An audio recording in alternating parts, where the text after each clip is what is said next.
Study IQ IAS, अब तैयारी हुई affordable. Good afternoon everyone, welcome to study IQ। दोस्तों, मेरा नाम है अंकित चौधरी। रिसेंटली प्रधानमंत्री नरेंद्र मोदी जी नाइजीरिया गए। हिस्टोरिक ओकेजन है और वो इस वजह से क्योंकि पूरे 17 साल बाद कोई इंडियन प्राइम मिनिस्टर एक बायलैटरल विजिट पर नाइजीरिया गया है।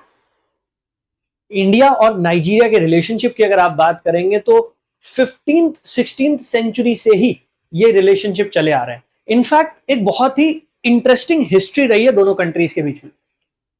नाइजीरिया के एक जेम्स मर्चेंट, जो डायमंड मर्चेंट होते हैं, बाबा गोरो, वो इंडिया के गुजरात के रीजन में आकर सेटल डाउन उन्होंने किया था और उसके बाद से ही दोनों कंट्रीज के रिलेशनशिप रहे हैं। तो पिछले 500-600 साल से ये रिलेशनशिप लगातार चले आ रहे हैं।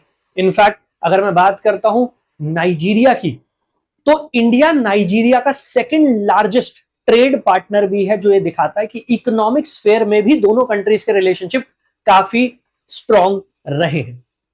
और ये विजिट अपने आप में ना केवल हिस्टोरिक है, बल्कि जो हमारे स्ट्रैटेजिक टाइज हैं, उन स्ट्रैटेजिक टाइज को और स्ट्रेंथन और मजबूत करने के पॉइंट ऑफ व्यू से भी काफी इंपॉर्टेंट मानी जा रही है। क्या कुछ खास रहा है, किन बातों को लेकर मेमोरेंडम ऑफ अंडरस्टैंडिंग साइन की गई है दोनों कंट्रीज के बीच में, आइए जान लेते हैं। प्रधानमंत्री जी की विजिट, और जैसे मैंने कहा 17 साल बाद एक ऐसा मौका है जब इंडिया के कोई प्राइम मिनिस्टर एक बायलैटरल विजिट पर नाइजीरिया पहुंचे। अच्छा, नाइजीरिया की अगर हम ज्योग्राफी की बात करें तो ज्योग्राफिकल पॉइंट ऑफ व्यू से नाइजीरिया अफ्रीका की सबसे पॉपुलस कंट्री भी है। तो यह भी इस बात को दिखाता है कि अफ्रीका में या अफ्रीकन यूनियन में नाइजीरिया का रोल कितना इंपॉर्टेंट हो जाता है। और अफ्रीका की सेकंड लार्जेस्ट इकोनॉमी भी है Nigeria. In fact Nigeria crude oil की एक बहुत बड़ी सप्लायर कंट्री भी है। ये सारी बातें इस तरफ पॉइंट आउट करती है कि इंडिया के लिए अफ्रीकन रीजन में, अफ्रीकन यूनियन में नाइजीरिया के साथ रिलेशनशिप कितने इंपॉर्टेंट हो जाते हैं, और क्यों इंडिया नाइजीरिया के रिलेशनशिप अगर और बेटर होंगे तो अफ्रीकन यूनियन के साथ इंडिया के रिलेशनशिप और स्ट्रेंथन हो सकते हैं। अब जब मोदी जी इस विजिट पर पहुंचे हैं तो नाइजीरिया ने मोदी जी को सम्मानित किया है और नाइजीरिया का सेकंड हाईएस्ट नेशनल ऑनर, जिसे कहा जाता है grand commander of the order of niger, ये उनको दिया गया है। इनफैक्ट नाइजीरिया की हिस्ट्री में केवल दूसरे ऐसे फॉरेन डिग्निटरी हैं जिनको इस सम्मान से सम्मानित किया गया है।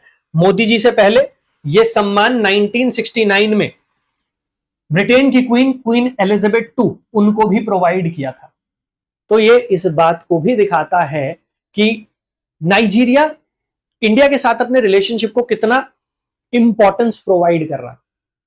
अगर क्वीन एलिजाबेथ II की मैं बात करता हूं तो नाइजीरिया एक ब्रिटिश कॉलोनी रहा था और इसी वजह से ब्रिटेन के साथ उनके रिलेशनशिप मजबूत रहे हैं और इसीलिए ब्रिटेन की क्वीन को उन्होंने ये ऑनर प्रोवाइड किया था। लेकिन उसके बाद से लेकर आज तक किसी भी फॉरेन डिग्निटरी को ये ऑनर प्रोवाइड नहीं किया गया। तो ये इस बात को दिखाता है कि नाइजीरिया भी इंडिया के साथ अपने रिलेशनशिप को कितना प्रोमिनेंटली देखता है, कितना इंपॉर्टेंस प्रोवाइड करता है।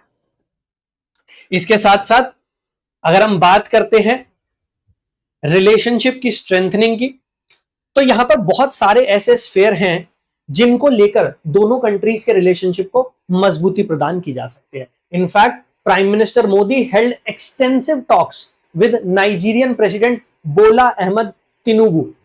तो प्रधानमंत्री और नाइजीरिया के प्रेसिडेंट के बीच में काफी डिटेल्ड बातचीत हुई है और काफी सारे अलग अलग सेक्टर्स ऐसे हैं जिनको लेकर मेमोरेंडम ऑफ अंडरस्टैंडिंग साइन की गई।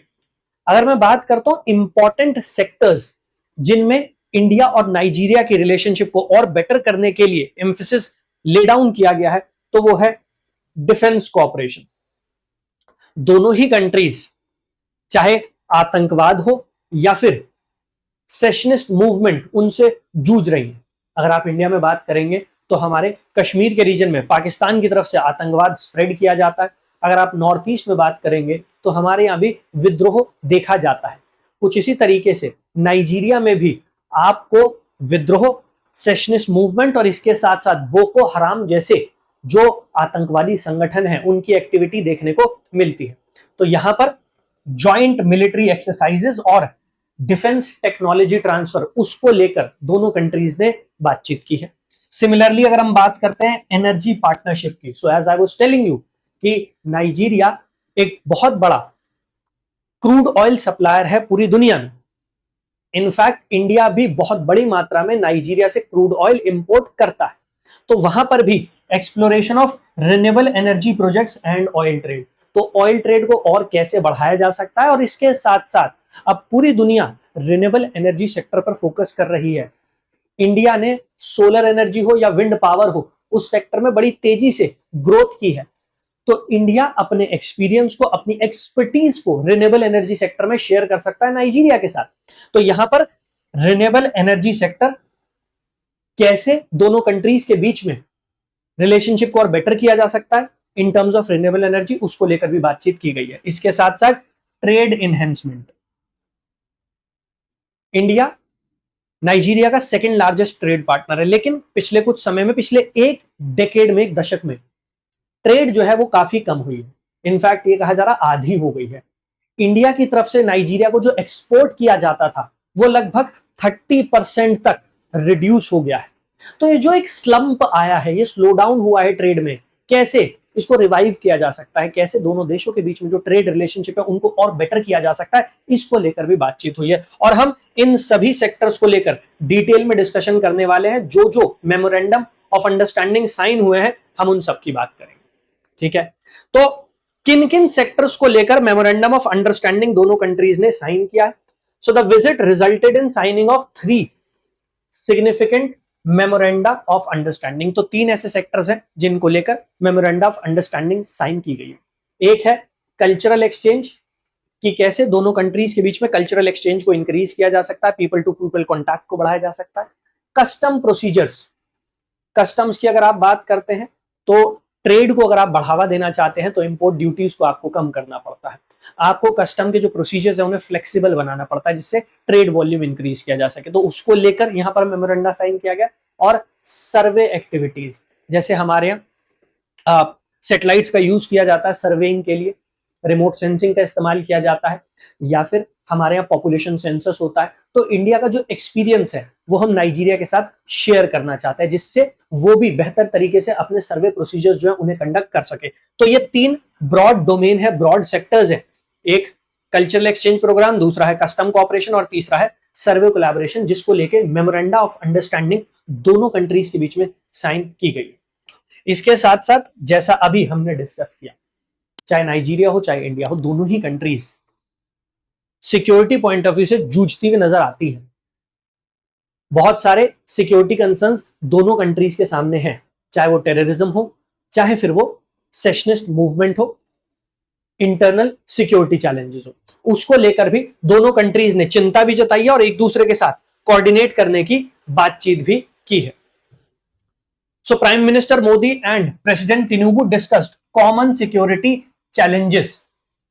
They identified terrorism, separatism, piracy and drug trafficking as major threats requiring joint action. हमने टेररिज्म और सेपरेटिस्ट मूवमेंट की तो बात की, लेकिन जब हम बात करते हैं पायरेसी की, तो एक दौर था जब अफ्रीका का जो ईस्ट कोस्ट है इसके अराउंड पायरेसी बहुत ज्यादा देखने को मिलती थी। मैं बात कर रहा हूं हॉर्न ऑफ अफ्रीका, सोमालिया के कोस्ट के आसपास। इंडिया की जितनी भी ट्रेड यहां से पास होती थी उसको इस पायरेसी का सामना करना पड़ता था, जहां पर फिर हमारी इंडियन नेवी ने इनिशिएटिव लिया और इंडियन नेवी के जो वॉरशिप्स हैं वो जो व्यापार यहां से होता है, जो बड़े बड़े कार्गो शिप्स हैं उनको अकंपनी करते थे जिससे उन्हें प्रोटेक्ट किया जा सके। धीरे धीरे करके ये पायरेसी अब इंडोनेशिया के कोस्ट की तरफ शिफ्ट हुई है, क्योंकि इंडियन नेवी ने अरेबियन सी के रीजन में इसे कंट्रोल किया है। बट अगर मैं बात करता हूं नाइजीरिया के केस में, तो नाइजीरिया के केस में भी जो वेस्ट कोस्ट की तरफ यहां पर वाटर बॉडीज पड़ती हैं वहां पर पायरेसी देखने को मिलती है। मैं बात कर रहा हूं गल्फ ऑफ गिनिया की।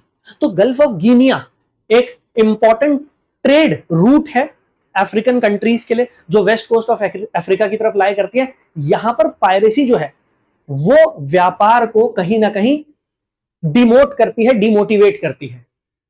और दोनों ही कंट्रीज अपने अपने रिस्पेक्टिव ट्रेड रूट्स में इस पायरेसी का सामना कर रही है। कैसे उसे कर्ब किया जा सकता है, कंट्रोल किया जा सकता है, उसको लेकर चिंताएं जताई गई हैं और बातचीत की गई है। सिमिलरली ड्रग ट्रैफिकिंग, भारत का जो नॉर्थ ईस्ट का रीजन है, नॉर्थ ईस्ट का इलाका है, वो ड्रग ट्रैफिकिंग से जूझता है।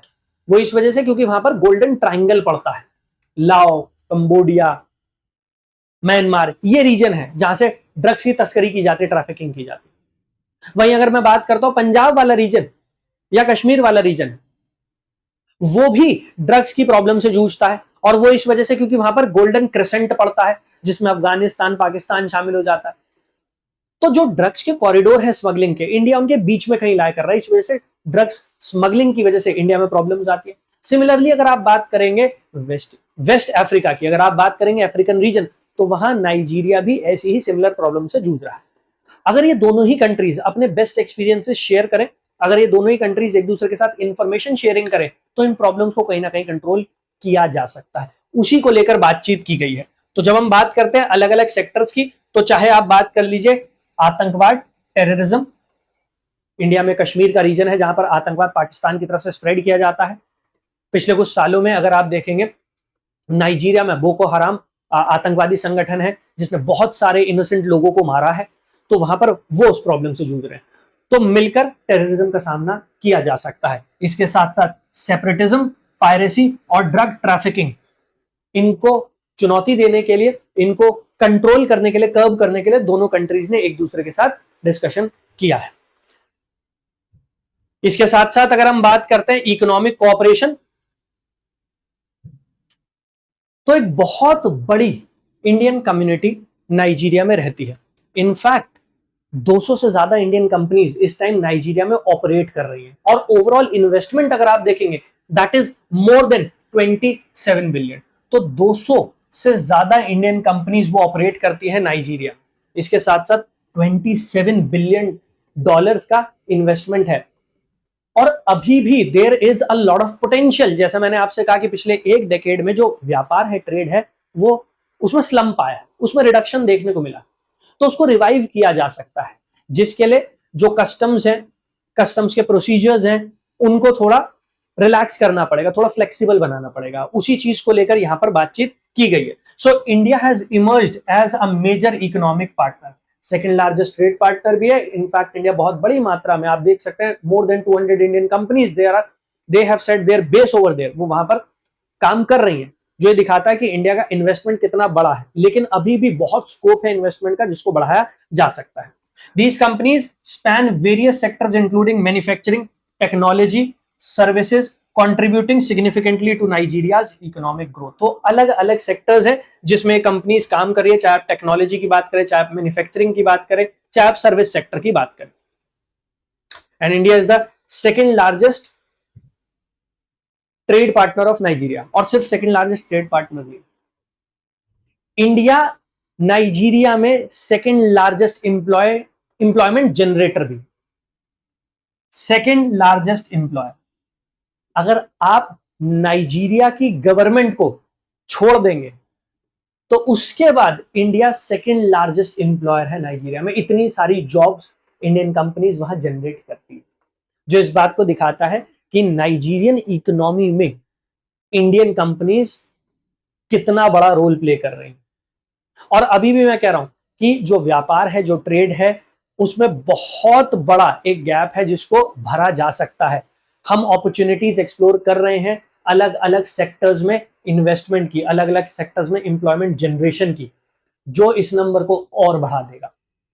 और एक चीज याद रखिएगा, जब भी किसी कंट्री का इन्वेस्टमेंट किसी दूसरी कंट्री में बढ़ता है तो उनके रिलेशनशिप ऑटोमेटिकली बेटर होते चले जाते हैं, क्योंकि यहां एक दूसरे के ऊपर इकोनॉमिक डिपेंडेंस आ जाता है। आप सोचिए, एक ऐसी कंट्री जो नाइजीरिया में सबसे ज्यादा जॉब्स जनरेट कर रही है after the Nigerian government of course, तो उस कंट्री की कंपनीज का एक पॉजिटिव आउटलुक जो है वो वहां पर क्रिएट हो जाता है। वहां पर रहने वाले सिटीजन जो है वो भी उस कंट्री को एक फेवरेबल पॉइंट ऑफ व्यू से देखने लग जाते हैं। जो इन दोनों कंट्रीज के रिलेशनशिप को और मजबूत करता है और स्ट्रेंथ प्रोवाइड करता है। अब अगर हम बात करते हैं India's assistance to Nigeria, Nigeria is an underdeveloped economy, या फिर आप उसे आप डेवलपिंग इकोनॉमी में भी लोअर कैटेगरी में रख सकते हैं। तो अभी वहां पर इन्वेस्टमेंट और उस इन्वेस्टमेंट के ऊपर एक डिविडेंड रीप करने के बहुत ज्यादा चांसेस है, बहुत ज्यादा अपॉर्चुनिटी है। ना केवल इंडिया वहां इन्वेस्टमेंट कर रहा है, बल्कि इंडिया सस्ते दाम में लोन भी प्रोवाइड कर रहा है नाइजीरिया को for infrastructure development and to provide skill development. वो भी इंडिया की एक पॉजिटिव इमेज नाइजीरिया में जनरेट करता है। So India has emerged as a significant development partner of Nigeria, offering assistance through concessional loans and capacity building programmes. तो ना केवल इन्वेस्टमेंट बल्कि वहां इंफ्रास्ट्रक्चर डेवलपमेंट, वहां के सिटीजन्स की स्किल डेवलपमेंट के लिए भी कंसेशनल लोन्स प्रोवाइड किए जा रहे हैं। इंडियन गवर्नमेंट बहुत सारे स्किल डेवलपमेंट प्रोग्राम्स भी वहां पर रन करती है, जो कंट्री के सिटीजन्स को एक बेटर अपॉर्चुनिटी प्रोवाइड करता है। The visit reaffirmed India's commitment to supporting Nigeria's development goals. Prime minister Modi announced 100 million concessional loan to Nigeria aimed at funding infrastructure project and social development initiative। तो health care sector हो, education हो, skill development हो या फिर infrastructure building हो, उसके लिए $100 million के कंसेशनल लोन जो है वो नाइजीरिया को प्रोवाइड किया जाएगा। मोदी जी ने ये भी अनाउंसमेंट किया है। सो आप समझ रहे होंगे कितना डाइवर्सिफाइड और कितना स्ट्रॉन्ग दोनों कंट्रीज के बीच का रिलेशनशिप है। अब कंट्रीज के बीच में जो रिलेशनशिप होता है उसको स्ट्रेंथन करने में एक बहुत बड़ा, बहुत इंपॉर्टेंट रोल होता है पीपल टू पीपल कॉन्टैक्ट। जितना कंट्री के सिटीजन्स एक दूसरे के साथ मिलेंगे, एक दूसरे को समझेंगे, उतना आपको दिखाई देगा कि कंट्री के रिलेशनशिप मजबूत होते चले जाते हैं। ना केवल इंडिया बहुत बड़ा इन्वेस्टर है नाइजीरिया में, एक बहुत बड़ा इंडियन डायस्पोरा वो नाइजीरिया में रिजाइड भी करता है, बिजनेस कम्युनिटी में उसका बहुत दबदबा भी है। सो मोर देन 60,000 इंडियन सिटीजन्स दे रिजाइड इन नाइजीरिया और काफी अच्छे बिजनेस रन करते हैं, गवर्नमेंट में काफी अच्छी पोस्ट भी ये लोग होल्ड करते हैं। So the visit emphasised the importance of cultural exchange and people to people connection between India and Nigeria. Prime minister highlighted the role of 60,000 strong Indian diaspora in Nigeria as a bridge between the two nations। In fact जब Modi ji Nigeria गए हैं तो Marathi community ने मोदी जी को एक letter भी लिखा है, जिस लेटर में उन्होंने मोदी गवर्नमेंट को थैंक यू बोला है मराठी को क्लासिकल लैंग्वेज में इंक्लूड करने के लिए। तो इससे यह भी समझ में आता है कि एक बहुत बड़ी कम्युनिटी जो नाइजीरिया में रिजाइड कर रही है वो मराठी स्पीकिंग है। तो 60,000 से ज्यादा इंडियंस उनकी इकोनॉमी, उनकी सोसाइटी में कंट्रीब्यूट कर रहे हैं। इसके साथ साथ इस कल्चर एक्सचेंज को बढ़ावा देने के लिए और भी प्रोग्राम्स वो चलाए जाएंगे, उसको लेकर भी बातचीत की गई है। So plans for joint cultural festivals and exchanges. Indian festivals को नाइजीरिया में प्रमोट करना है और नाइजीरिया का कल्चर, उनके फेस्टिवल्स उनको इंडिया में प्रमोट करना है। जब एक कंट्री का कल्चर दूसरी कंट्री में स्प्रेड करता है तो वहां पर जो सिटीजन्स रहते हैं, जो रिजाइड करते हैं, उनके साथ एक फेवरेबल माहौल तैयार होता है, कंट्री की एक्सेप्टेंस दूसरे देश में बढ़ जाती है। वही करने की कोशिश की जा रही है, उसी को बढ़ावा देने की कोशिश की जा रही है। तो इंडियन फेस्टिवल और नाइजीरियन फेस्टिवल एक दूसरे के देशों में मनाया जाए, इसके साथ साथ कल्चरल एक्सचेंज हो, एक दूसरे के कल्चर को समझा जाए, उसको लेकर भी प्रोग्राम्स चलाए जाएंगे, उसको लेकर भी बातचीत की गई है। इनफैक्ट नाइजीरियन स्टूडेंट्स को इंडिया में पढ़ने के लिए स्कॉलरशिप ऑफर की जाती है इंडियन गवर्नमेंट की तरफ से। उस स्कॉलरशिप को भी बढ़ावा दिया जाएगा और नाइजीरियन स्टूडेंट्स को मौका दिया जाएगा कि वो इंडिया आकर हायर एजुकेशन को परस्यू कर सके। इसके साथ साथ tourism promotion, so initiatives to boost tourism between the two countries. जब दो देशों के बीच में टूरिज्म प्रमोट होता है तो ना केवल कल्चर प्रमोट होता है बल्कि एक दूसरे की इकोनॉमी जो है उसको भी सपोर्ट प्रोवाइड किया जाता है। जितने ज्यादा टूरिस्ट इंडिया आएंगे उतना ज्यादा हमारे लिए फॉरेन एक्सचेंज अर्न करने का मौका मिलेगा। सिमिलरली वाइस वर्सा, जितने ज्यादा टूरिस्ट नाइजीरिया जाएंगे उतना ज्यादा नाइजीरिया की इकोनॉमी जो है उसको सपोर्ट मिलेगा। तो टूरिज्म कैसे बढ़ाया जा सकता है दोनों कंट्रीज के बीच में, उसको भी एक्सप्लोर किया जा रहा है। इसके साथ साथ ह्यूमैनिटेरियन असिस्टेंस, रिसेंटली नाइजीरिया में फ्लड्स आई थी जिसमें काफी सारे लोग बेघर भी हो गए और मारे भी गए। जब किसी कंट्री में ह्यूमैनिटेरियन क्राइसिस होता है, आप आगे बढ़कर जब उसको सपोर्ट करते हैं, उसकी हेल्प करते हैं, तो आपकी रिलेशनशिप स्ट्रांग हो जाते हैं फॉर द कमिंग जनरेशंस, क्योंकि एक पॉजिटिव माहौल आपके लिए वहां पर तैयार होता है। इनफैक्ट इंडिया हमेशा से ही ह्यूमैनिटेरियन असिस्टेंस में सबसे आगे रहता ही है। अगर आप हमारी नेबरिंग कंट्रीज को भी देखेंगे तो वहां पर भी जब भी कोई नेचुरल कैलामिटी आती है, जब भी कोई ह्यूमैनिटेरियन क्राइसिस होता है, इंडिया सबसे पहले मदद ऑफर करता है। कुछ सिमिलर ही देखने को मिला था नाइजीरिया के केस में भी, जब वहां पर फ्लड्स आई तो सबसे पहले इंडिया ने ही आगे बढ़ के असिस्टेंस प्रोवाइड की थी। चाहे आप बात करें क्लीन ड्रिंकिंग वाटर, चाहे आप बात करें फूड असिस्टेंस या मेडिसिन, वो सब हमने प्रोवाइड करवाया था। So during prime ministers visit, PM Modi announced India's decision to send 20 tons of relief supplies to assist Nigeria in dealing with recent floods. तो अभी भी इंडिया वो सपोर्ट प्रोवाइड कर रहा है और इस रीसेंट विजिट में भी मोदी जी ने कहा है कि 20 tons of relief supplies India की तरफ से नाइजीरिया को प्रोवाइड किया जाएगा। This humanitarian gesture demonstrate India's commitment to supporting its partners in times of need, and that is India's soft power diplomacy. ये भारत की सॉफ्ट पावर है। हमेशा पूरी दुनिया में दबदबा बनाकर ही अपने आप को या अपनी जो एक स्टैंडिंग है ग्लोबल अफेयर्स में उसको इनहेंस नहीं किया जाता। India has always been a soft power. हमारा कल्चरल इन्फ्लुएंस, हमारी ह्यूमैनिटेरियन क्राइसिस में दूसरे देशों की मदद करना, ये सारी चीजें इंडिया की जो इमेज है उसको एक पॉजिटिव लाइट में पेंट करती है बाकी कंट्रीज के सामने। And this is one of the major reasons कि हमारे काफी सारे देशों के साथ ट्रेडिशनली रिलेशनशिप काफी बेटर रहे हैं। ये भी इंडिया का ह्यूमैनिटेरियन चेहरा जो है उसी को सामने लेकर आता है। हमारी सॉफ्ट पावर डिप्लोमेसी है उसी को दिखाता है।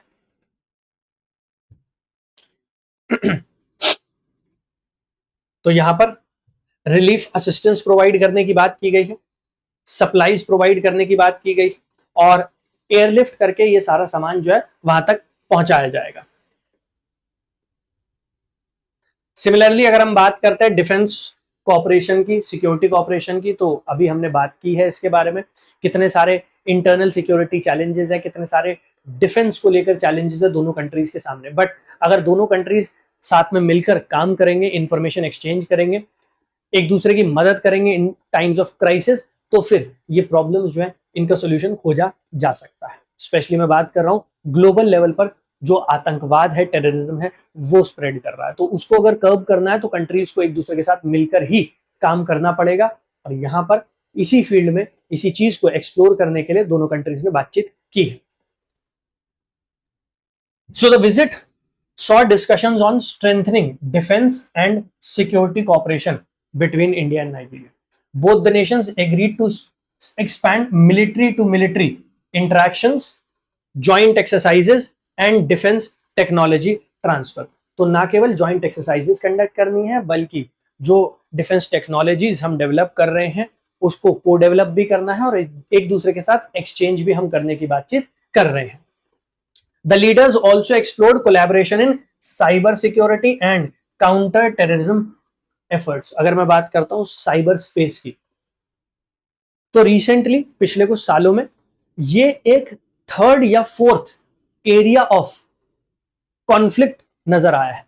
पहले अगर आप देखेंगे जो वॉर्स लड़ी जाती थी वो या तो लैंड पे हुआ करती थी या सी में या फिर आसमान में, स्काई में हुआ करती थी। और इसी वजह से आपको दिखाई देगा कि जितनी कंट्रीज हैं उन कंट्रीज में जो डिफेंस फोर्सेस होती हैं उनकी 3 अलग अलग ब्रांचेस बनाई जाती हैं। जैसे हमारे यहाँ आर्मी है, नेवी है और एयरफोर्स है। लेकिन पिछले कुछ समय में 2 नए एरियाज आ गए हैं जहां पर कॉन्फ्लिक्ट अराइज हो रहे हैं, जहां पर एक तरीके से प्रॉक्सी वॉर्स लड़ी जा रही है, जिसमें सबसे इंपॉर्टेंट हो गया है साइबर स्पेस।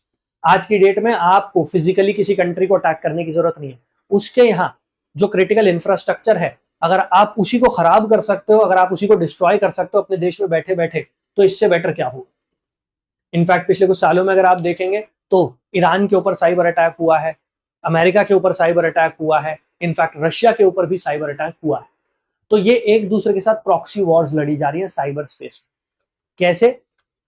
साइबर स्पेस को और बेटर किया जा सकता है, कैसे उसे और सेफ बनाया जा सकता है, और जो साइबर थ्रेट्स हैं उनका सामना कैसे किया जा सकता है, उसको लेकर भी एक दूसरे के साथ कोलैबोरेशन करना है। And then of course counter terrorism और पायरेसी, उनको स्टॉप करने के लिए, उनको रोकने के लिए एक दूसरे के साथ मिलकर काम करना है। इसको लेकर भी अपॉर्चुनिटीज एक्सप्लोर की जाएंगी, इसको लेकर भी दोनों कंट्रीज के बीच में बातचीत हुई है। तो joint military exercises, defence technology transfer, cyber security collaboration and counter terrorism effort, security के स्पेस में इन चारों डोमेन्स को लेकर दोनों देशों ने एक दूसरे के साथ बातचीत की। नाइजीरिया के बारे में हमने स्टार्टिंग में ही देखा था कि एक बहुत बड़ा ऑयल सप्लायर है, क्रूड ऑयल बड़ी मात्रा में एक्सपोर्ट करता है नाइजीरिया, उसकी इकोनॉमी क्रूड ऑयल पर काफी हद तक डिपेंड करती है। इंडिया भी नाइजीरिया से क्रूड ऑयल इंपोर्ट करता है, बट जितना ज्यादा हम क्रूड ऑयल बर्न कर रहे हैं उतनी ही प्रॉब्लम्स हम फेस कर रहे हैं, क्योंकि ग्लोबल वार्मिंग अब बहुत तेजी से स्प्रेड हो रही है। और अगर आप देखेंगे तो अलग अलग कंट्रीज में जो पोल्यूशन का लेवल है वो आपको काफी ज्यादा दिखाई देगा। इनफैक्ट अगर मैं बात करता हूँ रिसेंटली ही, पिछले कुछ दिनों में दिल्ली में एयर क्वालिटी इंडेक्स जो है वो 500 के भी पार पहुंच गया है। अगर आप पाकिस्तान में लाहौर की बात करेंगे तो वहां तो शायद 1500 से भी ज्यादा वो लेवल चल रहा था। तो ये एक ग्लोबल प्रॉब्लम है जिसका सामना करना पड़ेगा। इनफैक्ट हर साल जो टेम्परेचर है वो पिछले साल के कंपैरिजन में सारे रिकॉर्ड तोड़ देता है। हमारा एक टारगेट था कि हम 2100 ईयर आते आते जो ग्लोबल टेम्परेचर राइज है उसे 2 डिग्री तक कंट्रोल कर लेंगे, बट बहुत सारे एक्सपर्ट्स का कहना है कि हो सकता ऑलरेडी 1.5 या 2 डिग्री का जो हमारा टारगेट है वो ब्रीच हो गया हो। तो ये इस बात को दर्शाता है, इस बात को डिपिक्ट करता है कि कितनी डायर नीड है ग्लोबल वार्मिंग को कंट्रोल करने की, क्लाइमेट चेंज को रिवर्स करने की। और इसीलिए रिन्यूएबल एनर्जी सेक्टर को एक्सप्लोर किया जा रहा है। बट फॉर अंडर डेवलप्ड और लोअर डेवलपिंग कंट्रीज जो है उनके लिए रिन्यूएबल एनर्जी को अडॉप्ट करना मुश्किल है। वो मुश्किल इस वजह से भी है क्योंकि उनके पास उतनी टेक्नोलॉजीज नहीं है और रिन्यूएबल एनर्जी काफी कॉस्टली होती है अगर मैं इनिशियल फेज की बात करता हूं। लेकिन ऐसे में इंडिया जैसी कंट्रीज आगे बढ़कर हेल्प कर सकती हैं और इसी वजह से यहां पर रिन्यूएबल एनर्जी सेक्टर को लेकर भी दोनों कंट्रीज के बीच में डिस्कशन हुए हैं। इंडिया ने पिछले 10 साल में सोलर एनर्जी के स्पेस में बहुत तेजी से ग्रोथ की, बहुत तेजी से तरक्की की है। इनफैक्ट सोलर एनर्जी के साथ साथ विंड एनर्जी स्फीयर जो है वहां पर भी हमने काफी एडवांसमेंट देखी है। और यही हमारे रिन्यूएबल एनर्जी सेक्टर के जो एक्सपीरियंसेस हैं ये हम शेयर कर सकते हैं नाइजीरिया के साथ, जिससे धीरे धीरे करके वहां पर भी रिन्यूएबल एनर्जी रेवोल्यूशन आ सके। हम हमारी टेक्नोलॉजी जो हमने इंडिजिनियस टेक्नोलॉजीज डेवलप की है वो हम उनको ट्रांसफर कर सकते हैं। इसके साथ साथ हमारे यहाँ जो सोलर एनर्जी या विंड एनर्जी के सेक्टर में प्रोडक्शन की जा रही है, मैन्युफैक्चरिंग की जा रही है, उसको एक्सपोर्ट किया जा सकता है नाइजीरिया की तरफ। तो रिन्यूएबल एनर्जी एक ऐसा सेक्टर है जो एक अपकमिंग, एक बूमिंग सेक्टर है, उसको लेकर भी कोलैबोरेशंस देखने को मिली है। So as part of their discussions on energy cooperation, Prime Minister Modi and President Tinubu explored opportunities in renewable energy sector. India shared its expertise in solar and wind energy technologies, offering to assist Nigeria in developing its renewable energy infrastructure. The leaders discussed potential joint ventures and technology transfers to help Nigeria achieve its clean energy goals. क्योंकि लगभग हर देश ने Paris climate treaty, Paris climate deal के under nationally determined contribution का वादा किया है, तो उनको अगर फुलफिल करना है तो रिन्यूएबल एनर्जी सोर्सेज आपको एक्सप्लोर करने पड़ेंगे और उसी में इंडिया नाइजीरिया की मदद कर सकती है। तो चाहे आप सोलर प्रोजेक्ट्स में कोलैबोरेशन की बात करें, चाहे आप टेक्नोलॉजी ट्रांसफर की बात करें, चाहे आप विंड पावर में जो इंडिया की एक्सपर्टीज है, फार्म डेवलपमेंट में उसकी बात करें, यहां पर हम नाइजीरिया को हेल्प कर सकते हैं। इसके साथ साथ ट्रेड को बढ़ावा देना है, पोटेंशियल बहुत है लेकिन अभी उतना हम अचीव कर नहीं पाए हैं। जैसे पिछले एक डेकेड में अगर आप देखें तो इंडिया और नाइजीरिया की जो ट्रेड है वो आधी हो गई है, जबकि still India is the second largest trading partner of Nigeria. But अगर पिछले एक डेकेड में वो ट्रेड हाफ हो गई है तो ये दिखाता है कि पोटेंशियल कितना और हम उसे एक्सप्लोर नहीं कर पा रहे। तो हमें नए नए सेक्टर्स एक्सप्लोर करने हैं जिसमें हम एक्सपोर्ट को बढ़ावा दे सकें नाइजीरिया की तरफ। A key focus of the visit was enhancing bilateral trade and investment between India and Nigeria. तो हम bilateral trade को बढ़ावा देना चाहते हैं, हम इंडियन इन्वेस्टमेंट इन नाइजीरिया उसको बढ़ावा देना चाहते हैं। The leaders set ambitious target to increase trade volumes and diversify the range of goods and services exchange. तो अलग अलग सेक्टर्स हैं जिनमें गुड्स और सर्विसेज का एक्सचेंज जो है, एक्सपोर्ट जो है, उसको बढ़ावा देना है। They also discuss measures to facilitate easier business operations for companies from both countries. तो यहां पर ओवरऑल अगर देखा जाए तो अगले 5 साल में जो बायलेटरल ट्रेड है उसको दुगना, उसको डबल करने के लिए बातचीत की गई है। So aim to double bilateral trade in the next 5 years, जो अपने आप में एक एम्बिशियस टारगेट है और इनफैक्ट जो अगर पूरा हुआ तो दोनों कंट्रीज के लिए काफी इंपॉर्टेंट हो जाएगा। Plan for joint investment forums and road shows. अगर आपको ट्रेड को बढ़ावा देना है, इन्वेस्टमेंट को बढ़ावा देना है, तो बहुत जरूरी है कि इन पर फोकस किया जाए और उसी के लिए जॉइंट फोरम्स बनाए जाते हैं, जिन जॉइंट फोरम्स में दोनों कंट्रीज के जो लीडर्स होते हैं, आप मिनिस्टर्स होते हैं, जैसे फाइनेंस मिनिस्टर हो गए या फिर मिनिस्टर ऑफ कॉर्पोरेट अफेयर्स हो गए, वो आ जाते हैं। और इसके साथ साथ बिजनेस कम्युनिटीज जो होती हैं उनको पार्टिसिपेशन प्रोवाइड किया जाता है। जितना ज्यादा फोकस्ड एफर्ट लेंगे उतना ही आप ट्रेड को बढ़ावा दे सकते हैं। तो यहां पर बात की गई है कि इन्वेस्टमेंट फोरम, ट्रेड फोरम जो है उनको बढ़ावा दिया जाएगा, जिससे स्पेसिफिकली ट्रेड और इन्वेस्टमेंट को प्रमोट किया जा सके। सिमिलरली सेक्टर डाइवर्सिफिकेशन, तो हम आईटी सेक्टर में, फार्मास्यूटिकल सेक्टर में और एग्रीकल्चर सेक्टर में इंडिया के एक्सपोर्ट्स को बढ़ावा दे सकते हैं नाइजीरिया की तरफ। इनफैक्ट अगर हम बात करते हैं आईटी सेक्टर की, तो पिछले 2 डेकेड्स में India has emerged as an IT hub, एक आईटी पावर हाउस के तौर पर इंडिया इमर्ज किया है। तो हम आईटी सर्विसेज जो है उनको एक्सपोर्ट कर सकते हैं नाइजीरिया को। फार्मास्यूटिकल सेक्टर्स, इंडिया को कहा जाता है पूरी दुनिया की फार्मेसी। सबसे ज्यादा जेनरिक मेडिसिन जो प्रोड्यूस की जाती है वो इंडिया में ही प्रोड्यूस की जाती है। इनफैक्ट अगर आप बात करेंगे कोविड-19 के दौर की, तो जेनरिक मेडिसिन हो या कोविड-19 वैक्सीन हो, हमने बहुत सारी अफ्रीकन कंट्रीज को वो अवेलेबल करवाई थी। तो वहां पर इंडिया की एक एक्सपर्टीज है जिसको हम एक्सप्लोर कर सकते हैं और इंडिया के एक्सपोर्ट को बढ़ावा दे सकते हैं नाइजीरिया की तरफ, जो हेल्प करेगा ओवरऑल ये जो टारगेट है कि अगले 5 साल में ट्रेड को डबल करना है, ट्रेड वॉल्यूम को बढ़ाना है, उस टारगेट को अचीव करने में ये सेक्टर्स इंडिया की हेल्प कर सकते हैं। इसके साथ साथ अगर हम बात करते हैं एजुकेशन की, स्किल डेवलपमेंट की, तो नाइजीरिया में एजुकेशन का लेवल उतना बेटर नहीं है, स्किल डेवलपमेंट उतनी नहीं है। और पिछले काफी समय से, काफी टाइम से इंडिया नाइजीरिया की मदद कर रहा है सोशल स्फेयर में, स्पेशली अगर हम बात करते हैं हेल्थ केयर और एजुकेशन के सेक्टर में। बहुत सारी इंडियन यूनिवर्सिटीज या इंडियन कॉलेजेस ऐसे हैं जो वहां पर उनकी ब्रांचेस खोली जा रही है, या फिर नाइजीरिया में नए एजुकेशनल इंस्टीट्यूशन ओपन करने में इंडिया मदद कर रहा है। So prime minister Modi and president तिनुबू discussed ways to enhance cooperation in education and skill development. They agreed to increase the number of scholarship for Nigerian students to study in Indian institution and explore establishment of Indian educational institutions in Nigeria. तो अभी जो Nigerian students India आते हैं पढ़ने के लिए, उनको जो स्कॉलरशिप दी जाती है, उस स्कॉलरशिप को और बढ़ावा देना है और ज्यादा स्टूडेंट्स को स्कॉलरशिप ऑफर करनी है।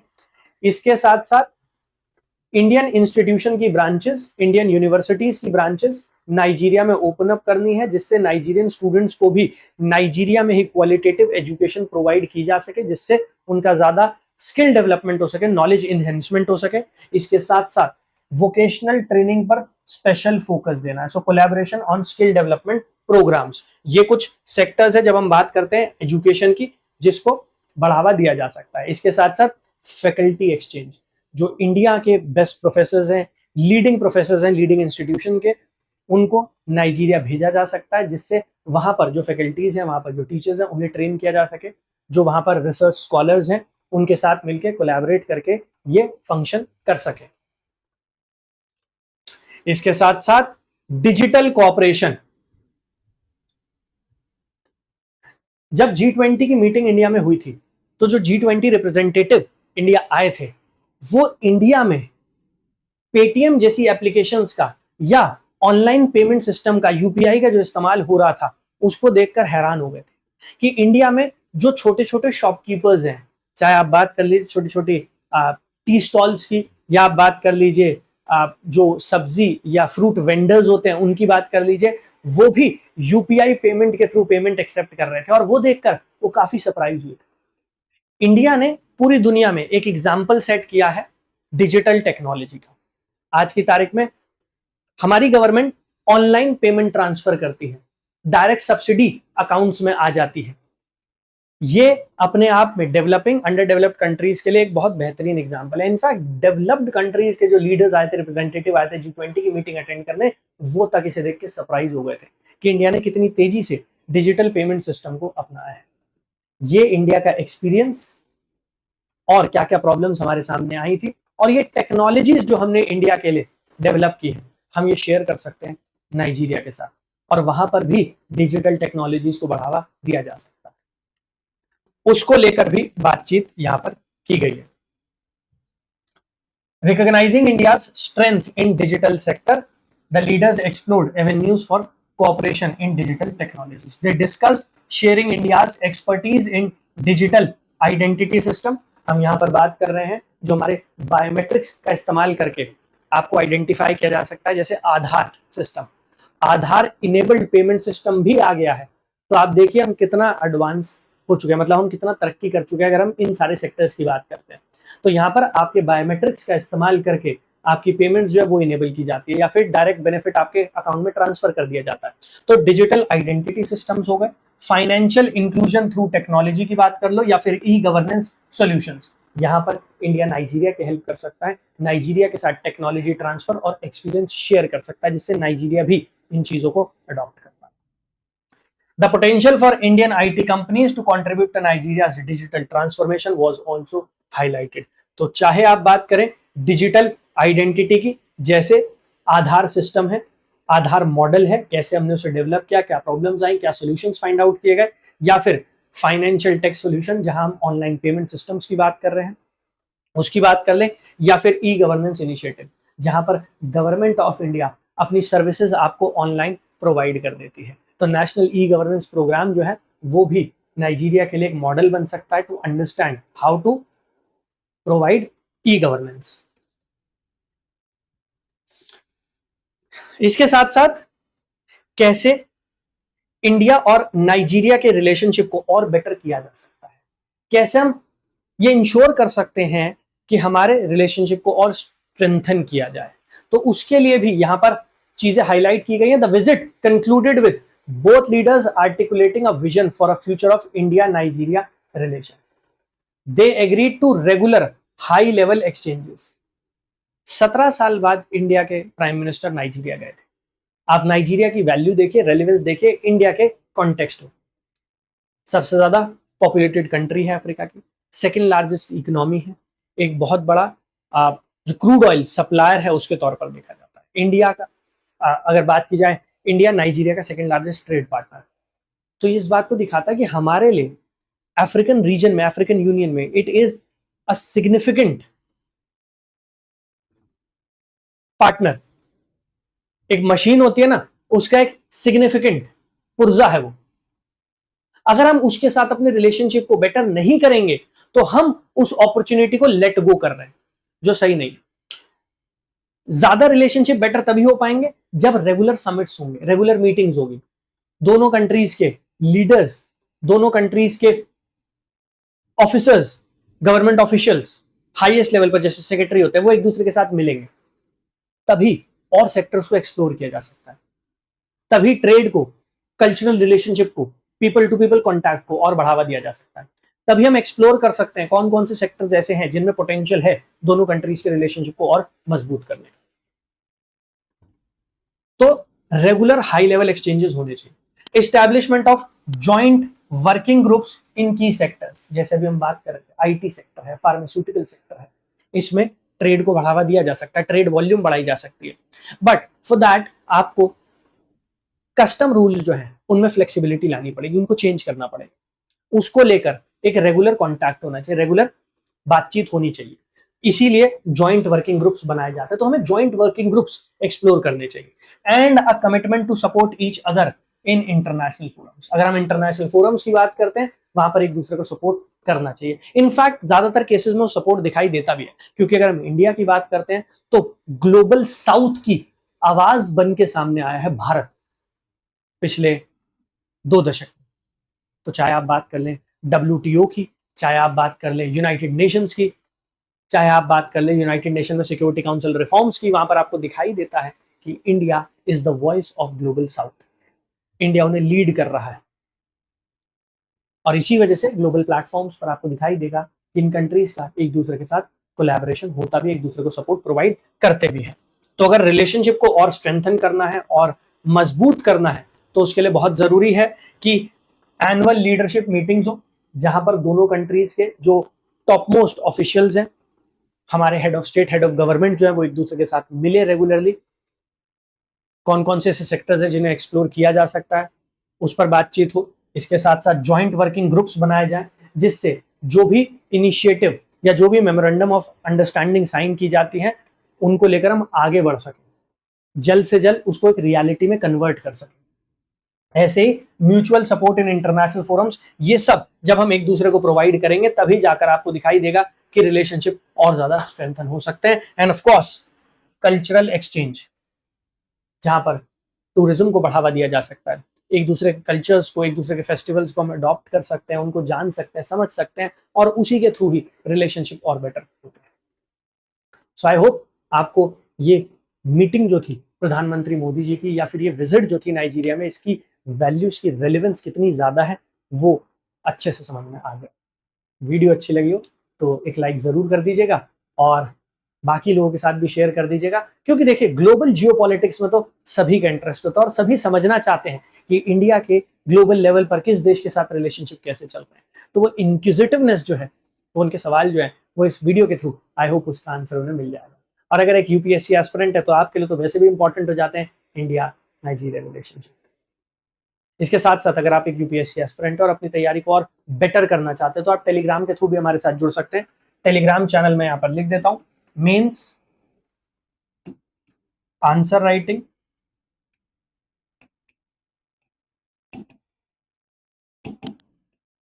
Bye Ankit sir. तो ये टेलीग्राम चैनल है, यहां पर आप मेरे साथ, हमारी टीम के साथ जुड़ सकते हैं और अपनी प्रिपरेशन को और मजबूत बना सकते हैं। तो चाहे इंटरनेशनल रिलेशंस की निटिग्रिटी हो, चाहे इंडियन कॉन्स्टिट्यूशन के इंपॉर्टेंट प्रोविजंस हो, चाहे ज्योग्राफी, इकोनॉमी या एनवायरनमेंट, सब कुछ जानने का, सीखने का मौका मिलेगा यहाँ पर हमारे साथ। Thank you everyone, thank you. Study IQ IAS, अब तैयारी हुई अफोर्डेबल।